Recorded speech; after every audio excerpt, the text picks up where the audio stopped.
Então, hoje, antes como professora, logo que eu comecei a trabalhar, eu acompanhava. Eu começava a dar minha aula, eu ia para a sala de aula, eu começava o trabalho e eu observava assim que as crianças chegavam com essas histórias, contando a história da Matinta Pereira, a história do lobisomem, o pai foi caçar, viu alguma coisa na mata. Então isso, o que eu dizia, né, antes, o que eu falava, deixa isso para depois, não é hora, né? Na hora do recreio vocês conversam, na saída vocês conversam, isso está perturbando a aula, vamos prestar atenção na aula, né? Vocês precisam aprender tudo. Então eu vi assim que com isso eu estava causando o desinteresse das crianças na minha própria aula. Com essas histórias eles se expressam, uma maneira também deles estar aprendendo, porque não se aprende só na ler e escrever.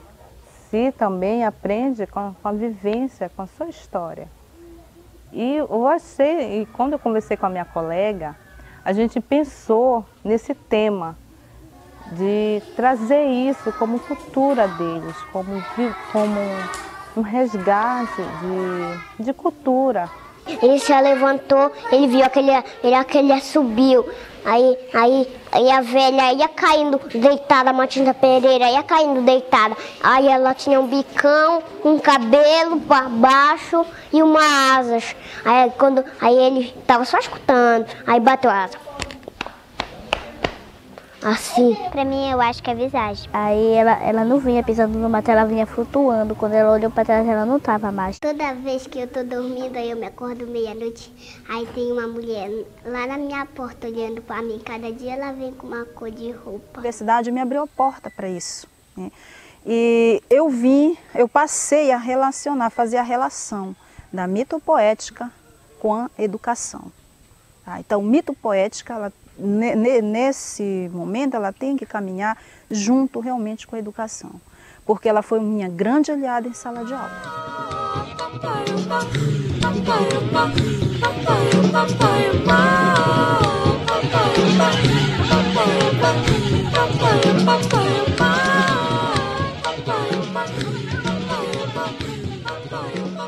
E desenvolveu as crianças, resgatou muitas histórias, fez isso voltar à tona na comunidade, que a gente, querendo ou não, um pouco de modernidade que já chegou por aqui já fez com que essas histórias elas tivessem um pouco sido, assim, vamos dizer assim, reprimidas em algumas partes, mas com esse trabalho dela na escola houve esse resgate dessas histórias. É importante esse tema por quê? Porque eles aprendem a mexer com a criatividade, com o expressionismo, com o desenho, com a oralidade. Aí ela apareceu, ela tinha um vestido branco, a cara dela era feia. Aí a gente viu uma mulher toda de branco lá. Aí eu vi um assovio dela. E saímos correndo. Aí a criança vem, ela articula com o dela. Por mais que ela não possa ler, mas você já mostra para ela aquela leitura, você faz para ela aquela leitura. Quando ela ressignifica, não é a mesma forma de como você leu, do que você passou da sua imaginação para ela ou da imaginação do dia que você quis mostrar para ela, mas da maneira dela. Professora, eu quero mostrar assim. O meu interior é assim, o meu pensamento é assim.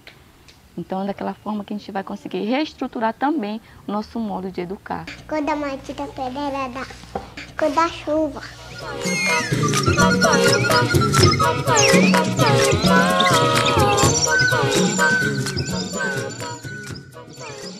Porque Colares, basta dizer Colares, né? Terra do sol, do encanto. A minha avó até hoje ela afirma que Colares é encantado. Para ela, Colares é encantado. Se é para ela, é para mim também. Porque eu convivo com ela, eu vivo com ela. Então ela diz, minha filha, aqui Colares é a terra do encanto, sabe? Essas histórias que contam, é o encanto. A gente não vai deixar morrer o encanto. Eu cresci escutando. O ambiente da minha casa, quando apagava, naquela época, a Colares não possuía energia elétrica. né? Então, às 10 horas, quando ele ia embora, a minha mãe acendia a lamparina, que eles mesmos fabricavam, né? Faziam os utensílios de latas de conserva, e fazia o funil e pegava aqueles algodão lá no fundo do quintal, enrolavam para poder sugar o querosene na época. Então, a minha mãe me contava muito, né? E ela era uma forma também dela estruturar o ambiente, porque quando o meu pai faleceu, nós éramos 7 irmãos, né? Quando meu pai faleceu, ela tinha a minha idade, 34 anos, já com 7 filhos, né? E era maneira também dela colocar uma ordem na família, né? Olha, respeite o horário, né? Olha, de noite, bora fazer silêncio, né? Olha, a hora de criança dormir. Na verdade, o adulto, ele utiliza essas histórias, esses mitos aí, ou lendas, ou contos, até mesmo para uma questão de controlar as crianças.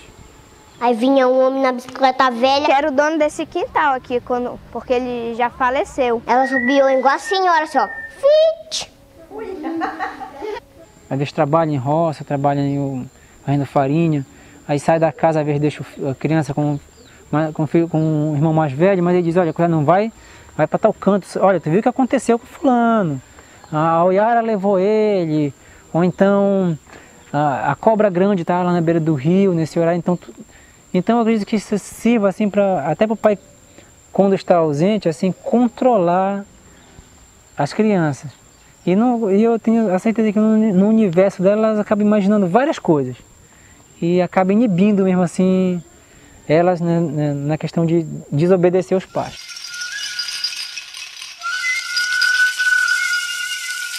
Às vezes a gente escuta, né? Mas a gente nunca viu, a gente já escutou. Berros no meio do mato, conversas. A minha avó fala que é os encantados. Sobre a história de Matita Pereira. Eles querem que eu fale para ele até como é que a Matita Pereira subia. Eles perguntam para mim se a Matita Pereira existe, né? Se é verdade, que ela subia na frente de casa. Aí eu vou inventando. Que às vezes, falo para eles que às vezes é verdade, que às vezes a gente ouve. Não presta a criança estar fora de casa, hora de meio-dia. Uma bicicleta velha que passa de noite na frente de casa. Eu falo para ele, meu filho, não presta a criança vir a bicicleta, não.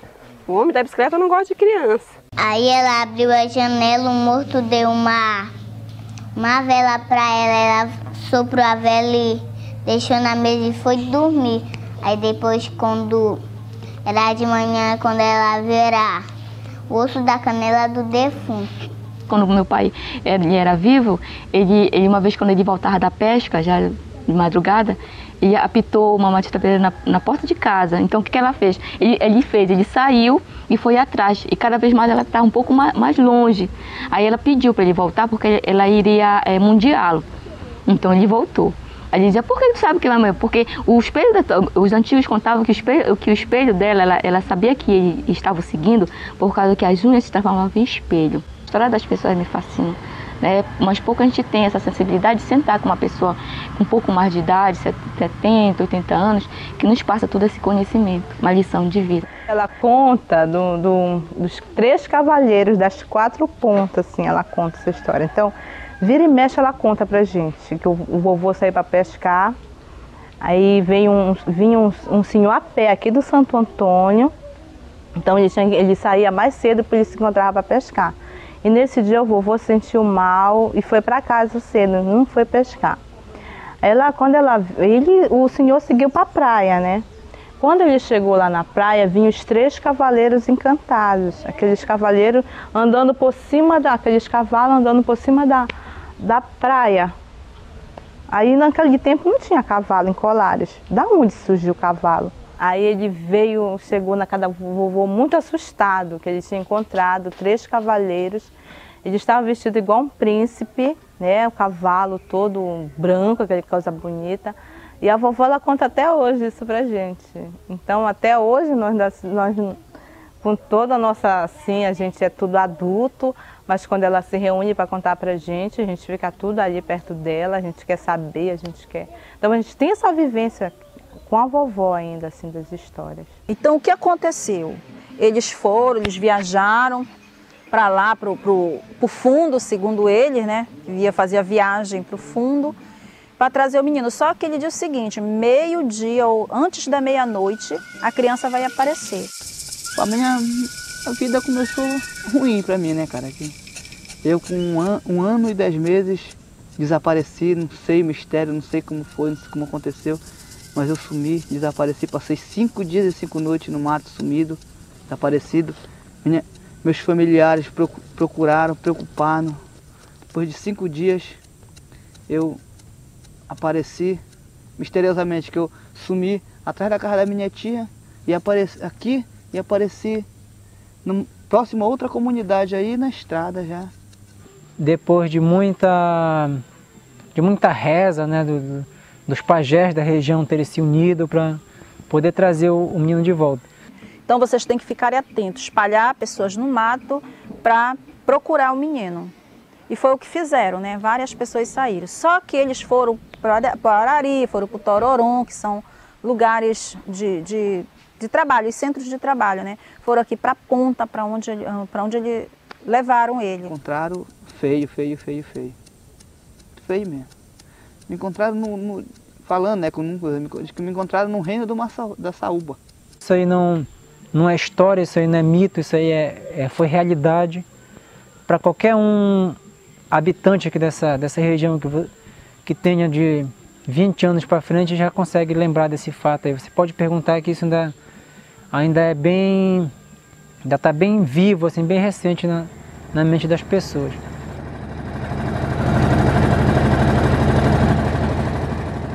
Passa uma semana pescando. A semana, quando é no sábado ou então no domingo, a gente chega. O que ele achava impressionante é quando ele estava no Marajó, no Garapé, que fica assim no meio do mato, né, do Tabocal, ele subiu de Matinta Pereira. Daí ele ficava perguntando pro camarada dele como é para essa Matinta Pereira vir parar aqui, sabe? E outra vez ele conta de novo que ele estava linhado, que ele pescava de anzol, né? Ele estava linhado. Tem árvore que passa assim na água, que a água vai levando, né? E é uma Matinta Pereira naquela árvore lá. Porque quando ele olhar assim, aquele tipo um vulto assim, né? Levantou, saiu voando assim. Ainda deu uma pitada aí, né? Verdadeira mesmo. Que ele viu mesmo assim a Matinta Pereira mesmo.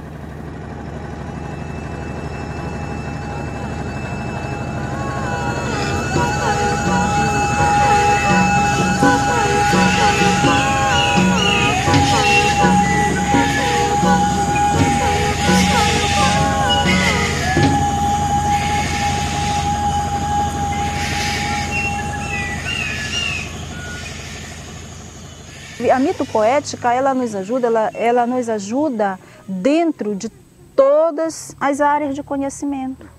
Se você souber trabalhar a mitopoética, você vai ter uma riqueza muito grande dentro das áreas de conhecimento. Você trabalha língua portuguesa, você trabalha matemática, trabalha história, trabalha geografia, trabalha artes, até educação física você pode. Quantos pulos eles dizem que o pé de pato, né? Ela pulou na água, como é o pulo? Quantos pulos ela pode dar? Vamos pular? Né? Ele correu com medo da visagem. Como foi que ele correu? Vamos correr até ali, vamos dizer, que dá para você trabalhar. É um universo, ela te abre, sabe? Abre um leque de conhecimentos que eu estava deixando de lado. E a partir do momento que eu comecei a pegar todo esse conjunto, todos esses recursos metodológicos que ela podia me oferecer, eu abracei, né, trouxe para dentro da sala de aula e hoje estão aí meus alunos, está aí a minha turma e está aí um progresso muito grande. Então a mitopoética e educação, ela é uma base, ela é um recurso metodológico, ela é uma ajuda total dentro de sala de aula. Era meia-noite, era lua cheia, ouviu assobio.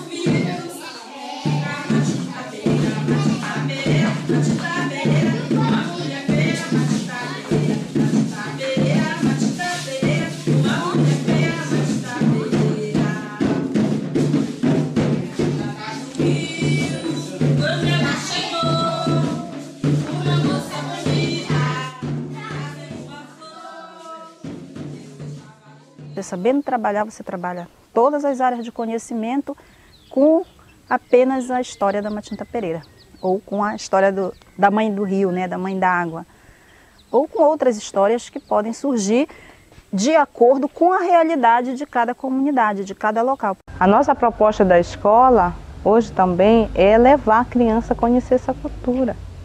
Então, quer dizer, impulsionou várias coisas. Até na própria escola nós refletimos como isso é importante. Eles, com as histórias, eles escrevem, né? Da própria história, eles criam a redação deles. Eles aprendem a questão da quantidade, do exagero, né? Então, é um conhecimento.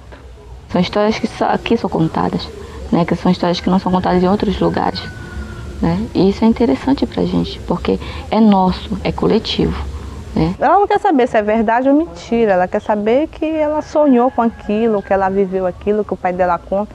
O que o pai e a mãe contam, ela tem como aquilo como verdade, aconteceu com a mamãe. Você vê, você observou nas histórias que ela diz, aconteceu comigo, eu vivi. Aí a mãe dela procurava ela, mas ela já estava amarrada com um bocado de cipó lá no meio do mato, assim. A mãe dela procurou o dia, a noite toda e não encontrou a menina. Lá não chegou na estrada, ela olhava para trás, não via ninguém. Quando ela viu aparecer um homem, coisa muito preto. Aí quando ela fez, ela olhava para trás, o coisa ia ficando mais grande. Aí quando ela olhou para trás, já estava maior do que o porte. Aí ela começou a pedalar, e a bicicleta pedalou, aí a casa da minha irmã ia, essa daí era lá perto, lá do campo lá. Aí ela parou, lá deram água com açúcar para ela. Hoje todo mundo, a pessoa que tem a oportunidade de acompanhar a turma, vê o desenvolvimento das crianças, né? Na oralidade, né? Na socialização, e melhorou muito. O Voci Monteiro, ele diz o seguinte, que essas histórias, né, só aqui, essas histórias de visagens, de encantaria, de Matinta Pereira aqui, só tem na Amazônia. Então, se a gente deixar isso acabar, nós vamos ficar sem história, sem identidade, porque isso é nosso. Por que eu vou ter vergonha de falar de uma coisa que é nossa? E o outro, às vezes, sabe, a televisão ela quer colocar coisa de São Paulo, do Rio de Janeiro, quer porque quer que da moda, né? Por que nós não, e pior que a verdade, se a gente não se atentar para isso, muita coisa vai se perder, porque a televisão está aí.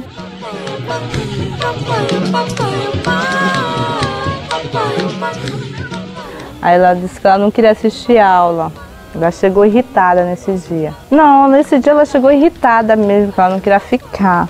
Aí a mãe dela forçava ela a ficar na sala, né? Aí eu disse, mas por que tu não quer ficar? Eu não dormi, professora. Eu disse, mas por que tu não dormiu? Porque à noite eu viro o bicho.